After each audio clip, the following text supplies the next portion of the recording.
কোটার জন্য আন্দোলন করে, ছাত্ররা সারা বাংলাদেশের মানুষ কোটার জন্য আন্দোলন করতেছে, কিন্তু এরা কি জানে যে সবচেয়ে বড় কোটা তো হচ্ছে গিয়ে চোর কোটা, এই প্রশ্নপত্র ফাঁসের কোটা। এরা ধরেন অন্যান্য কোটা, মুক্তিযোদ্ধা কোটা, এগুলা নিয়ে আন্দোলন করতেছে, এগুলা নিয়ে আমি বলবো না, এটা আলাদা হিসাব। কিন্তু জানে না, এরা যদি জানতো যে সবচেয়ে বড় চোর দুর্নীতিবাজ কোটাটা হচ্ছে গিয়ে বাংলাদেশের বড় কোটা, এই কোটার বিরুদ্ধে আন্দোলন করলে সব জিনিস সুবিধা আমরা পাইতাম। কিন্তু এখানে যে কারণে আপনাদের সামনে এসে দাঁড়িয়েছি, আপনারা অনেকেই দেখেছেন কয়েকটা ইস্যু খুবই আলোচিত বাংলাদেশে এখন চলতেছে। এর মধ্যে একটা বড় ইস্যু হচ্ছে গিয়ে যে প্রশ্নপত্র ফাঁসের সাথে পিএসসির দেখা যাচ্ছে যে উপসহকারী সহ এবং পিএসসির চেয়ারম্যানের গাড়ির ড্রাইভার সৈয়দ আবেদ আলী, তারা ধরা পড়েছেন। সৈয়দ আবেদ আলী সাহেবের স্টেটমেন্ট আমি দেখলাম, দেখে উনি বলছেন যে এই প্রশ্নপত্র ফাঁসের যে টাকাটা ইনকাম করছেন এটা নাকি আল্লাহর রাস্তায় ব্যয় করছেন। মানে এর চেয়ে দুঃখজনক আর এর চেয়ে এরকম দেশ আমি পৃথিবীর কোথাও দেখি নাই যে 2 নম্বরের টাকা উনি সগৌরবে বলছেন যে এটা উনি আল্লাহর রাস্তায় খরচ করছেন। এটা আমরা হয়তো ফান হিসাবে নিচ্ছি, কিন্তু আজকে যে কারণে আসছি, আমার কাছে মনে হয়েছে যদি একজন সংসদ সদস্য হিসাবে আমার বলার সুযোগ ছিল, যদি পার্লামেন্ট থাকতো। পার্লামেন্ট যেহেতু নাই, এটা আমার বলার সুযোগ আপাতত আমি পার্লামেন্টে পাচ্ছি না। পার্লামেন্ট যখন হবে তখন হয়তো আমি এটা বলতে পারবো। এখন আমি একজন ব্যারিস্টার হিসাবে আমার বিভিন্ন আইনগত ব্যবস্থা নেওয়ার সুযোগ আমার আছে। এখানে পিএসসির চেয়ারম্যান সাহেবের ড্রাইভার, উনি প্রশ্নপত্র ফাঁসের সাথে জড়িত, এর মধ্যে উপসহকারীও আছেন। তো উনি ড্রাইভার থাকাকালীন সময়ে পিএসসির চেয়ারম্যান অনেকেই ছিলেন। এখন প্রশ্ন হচ্ছে গিয়ে যে পিএসসির চেয়ারম্যানরা যারা যারা ছিলেন তারা এই দায় এড়াইতে পারেন কিনা, তারা এটার সাথে যুক্ত ছিলেন কিনা। এখন আমার ড্রাইভার আমার যদি ব্যবসাপাতি করে অথবা ড্রাইভারের মাধ্যমে ওনারা টাকা নিয়েছেন কিনা, এটা ভালোভাবে দেখতে হবে। কারণ ড্রাইভারে ধরার পর যদি এটা ধামাচাপা পড়ে যায়, আরে ড্রাইভার করছে, এটা বুঝেন না, হয় অনেক সময় এইগুলা বলে কিন্তু চাপা দেওয়ার একটা প্রক্রিয়া থাকতে পারে। এইটা আমার মনে হয়েছে যে এটা সরকারের দেখতে হবে।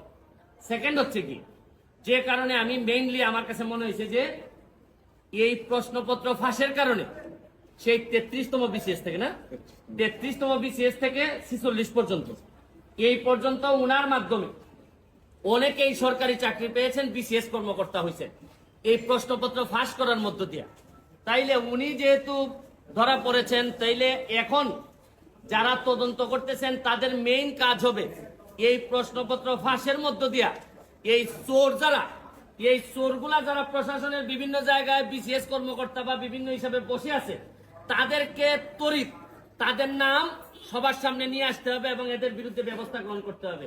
আমিও তো বলি মাঝে মধ্যে, অনেক সরকারি কর্মকর্তা, ইভেন ডিসি ধরেন অনেক বড় বড় কর্মকর্তা, এদের কথাবার্তা আমার শুনলে মনে হয় যে আরে এত ইনকম্পিটেন্ট একটা লোক ডিসি হয় কিভাবে, একটা ইনকম্পিটেন্ট একটা লোক ইয়নো হয় কিভাবে। আমি যখন দেখি তখন আমার হিসাব মিলে না। এখন আইসা ওই সৈয়দ আবেদ আলীর মাধ্যমে আমার কিছু হিসাব মিলতেছে। তাইলে এই চোরগুলা ওই বিভিন্ন ভাবে ছড়াই পড়ছে। শুনেন, যুদ্ধাপরাধী, মানবতা বিরোধী অপরাধীরা যে যে জায়গায় থাকে আমরা খুঁজে বের করি, এদেরকে দায়িত্ব দেই না। এদের সেই এই চোরগুলা কি কোনো অংশে কম? এরা সারা জীবন দেশটারে লুটতে খাবে। আরে এই আবেদ আলী তো চলে যাচ্ছে, আবেদ আলীর তো আর কোনো অসুবিধা নাই, যা বানানোর বানাই ফেলছে। আর এই যে আপনার ডাসার উপজেলা চেয়ারম্যান প্রার্থী হয়েছিল, আল্লাহ বাঁচাইছে ডাসার মানুষের, এই যে মাদারীপুর না, এটা হ্যাঁ এই কালকিনি না তো, আবার কালকিনির পাশে, কালকিনিও তো বিখ্যাত বিভিন্ন কারণে। এই ডাসার উপজেলার মানুষ বাচ্চা যে তার মানে পাস করায় না সে নির্বাচন করতে চাচ্ছিল, নির্বাচন হয় নাই। নির্বাচন হয় নাই। তো যাই তার কাছে যে মেকানিজম ছিল তাতে আল্লাহ মাহবুব জানে হয়তো নির্বাচন হলে পাশও করে যেত। তো এখন হচ্ছে কি আমার মেইন, নাইলে যদি এর ভিতরে আমি ব্যবস্থা না দেখি আমি হাইকোর্টের শরণাপন্ন হব। কারণ আমাদের তো জায়গা হচ্ছে কি হাইকোর্ট। যদি এই ব্যাপারে ব্যবস্থা গ্রহণ না করা হয়, কার আমলে এই ড্রাইভার সাহেব ছিলেন, পিএসসির চেয়ারম্যান, তাদের এইটার দায় দায়িত্ব আছে কিনা, তারা এটার সাথে জড়িত কিনা। এরপর হচ্ছে গিয়ে এই প্রশ্নপত্র ফাঁসের ঘটনায় কারা কারা অবৈধ সন্তান হিসেবে প্রশাসনে জন্মগ্রহণ করছেন এবং জন্মগ্রহণ করে এখন বিভিন্ন ভাবে দলীয় তকমা লাগাইয়া ভালো ভালো অবস্থানে আছেন, এইটা আনতে হবে। শুনেন, কোটার জন্য আন্দোলন করে ছাত্ররা সারা বাংলাদেশের মানুষ কোটার জন্য আন্দোলন করতেছে, কিন্তু এরা কি জানে যে সবচেয়ে বড় কোটা তো হচ্ছে গিয়ে চোর কোটা, এই প্রশ্নপত্র ফাঁসের কোটা। এরা ধরেন অন্যান্য কোটা, মুক্তিযোদ্ধা কোটা, এগুলা নিয়ে আন্দোলন করতেছে, এগুলা নিয়ে আমি বলবো না, এটা আলাদা হিসাব। কিন্তু জানে না, এরা যদি জানতো যে সবচেয়ে বড় চোর দুর্নীতিবাজ কোটাটা হচ্ছে গিয়ে বাংলাদেশের বড় কোটা, এই কোটার বিরুদ্ধে আন্দোলন করলে সব জিনিস সুবিধা আমরা পাইতাম। কিন্তু এটা আমি পরে হয়তো আরেকদিন বলবো। তবে এখন আমার বক্তব্য হচ্ছে স্পষ্ট, এদের বিরুদ্ধে কারা কারা প্রশাসনে আছেন তাদেরকে বের করে তাদেরকে আইনের আওতায় নিয়ে আসা হবে, নাইলে এই দায় সারা জীবন বাংলাদেশের বয়ে বেড়াতে হবে। আমি একজন এমপি হিসাবে, একজন ব্যারিস্টার হিসাবে আমি মনে করি এটা জাতির সামনে নিয়ে আসা আমার দায়িত্ব। আপনাদের মাধ্যমে আমি এটা ছড়াই দিতে চাই এবং আমি দেখতে চাই যে কি ব্যবস্থা গ্রহণ করছেন। নাইলে আমি মাননীয় প্রধানমন্ত্রীর কাছে প্রয়োজনে যাব, মাননীয় চিফ জাস্টিসের কাছে যাব, কারণ এইভাবে একটা দেশ চলতে পারে না।